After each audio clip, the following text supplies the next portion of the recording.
This year, all of these movies turn 40. Some are undeniable classics, others grew into cult films, but most of us first saw them right when they came out.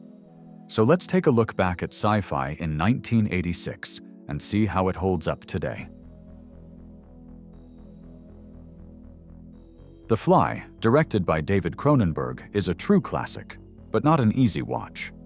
By the mid-1980s, Cronenberg was already known for body horror, and this feels like the point where that style became more controlled and confident. The film follows a brilliant but eccentric scientist who begins to transform into a man-fly hybrid after one of his experiments goes wrong. Jeff Goldblum is fantastic here. If his performance didn't work, the entire movie would fall apart. The same goes for Geena Davis. On paper, The Fly should have been a bad idea.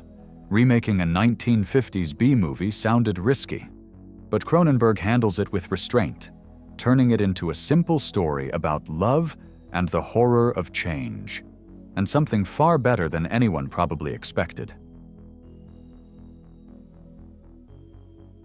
Flight of the Navigator was Disney's attempt to make a children's sci-fi film after the success of E.T. Unlike many similar movies from that period, this one actually treats its audience seriously. It combines an alien abduction story with time dilation, and it never feels dumbed down. The story begins in Florida in 1978. A 12-year-old boy named David Freeman falls unconscious and, when he finally makes it home, discovers that 8 years have passed. His family is older, he's been listed as missing, but David himself hasn't aged at all. Doctors soon realize something is wrong. Tests reveal strange binary data in his brain, linked to a UFO recently recovered by NASA. David was abducted by an alien ship and taken hundreds of light years away. For him, the trip lasted only a couple of hours. On Earth, 8 years passed due to relativity. Taken in by NASA for study, David eventually escapes and returns to the alien ship. The information placed in his mind allows him to control it, making him its navigator. Yes, the second half has its flaws, but even with that, Flight of the Navigator remains one of the more intelligent children's sci-fi films of the decade, and it's hard to imagine a movie like this being made today. And by the way, there's also a documentary called Life After the Navigator, if you want to see what happened to Joey Kramer, the actor who played David, afterward. Just be warned, it's dark as hell. Even though Star Trek has produced plenty of strong films over the years, very few are as inventive or as unexpectedly good as The Voyage Home. Directed by Leonard Nimoy, the film follows the crew of the USS Enterprise as they travel back to the 1980s.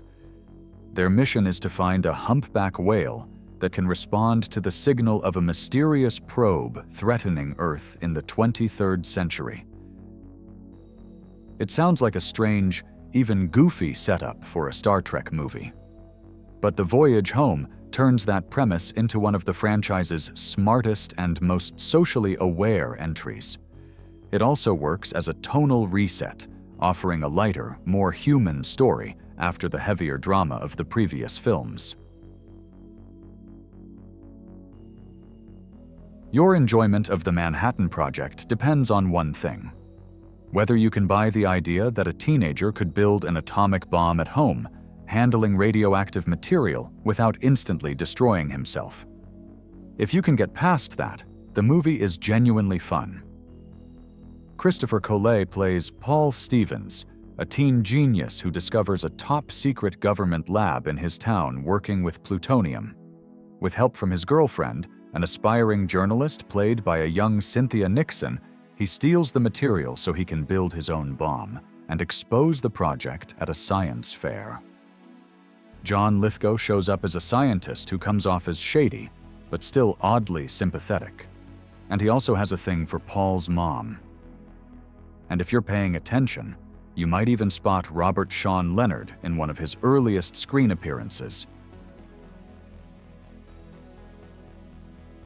Short Circuit follows a military robot known as Number 5, who becomes sentient after being struck by a powerful bolt of lightning. Confused by his sudden awareness, he escapes the lab and ends up in Oregon, where he begins learning how the world works. The military quickly realizes he's gone, and his creator is sent to track him down before the robot falls into the wrong hands. Rewatching Short Circuit today, the problems are easy to spot. Outside of Number 5 himself, the movie looks cheap and rushed, and much of it feels dated. There isn't much of a plot to hold on to, and while the anti-war message is well intended, the ending is completely predictable. Still, this was one of the defining family films of the 1980s, and nostalgia does a lot of the work here. This is one of the funniest genre films I've ever seen, even though I only discovered it fairly recently. Kin-dza-dza is a Soviet science fiction comedy directed by Georgy Danelia, set in a strange desert world ruled by absurd rules and rigid social hierarchies. The humor is extremely dry, and the film fully commits to its own logic. The story follows Vova, a regular Soviet worker who leaves his apartment to buy bread and ends up light years away on the planet Pluk. Along with a young violinist, he's transported there by a mysterious device held by a homeless man they meet on the street. On Pluk, everything runs on bizarre customs. The color of your trousers matters, people squat instead of greeting each other, and everyone communicates using the same word, ku. Say it once, say it twice, and somehow it means everything. Armed with a violin, a bottle of vinegar, and a box of matches, Vova and Skripich are dragged across this ruined world by two locals who are equal parts helpful and manipulative. The film is currently available on Tubi with subtitles, and if you're into bizarre sci-fi, this is absolutely something you should check out.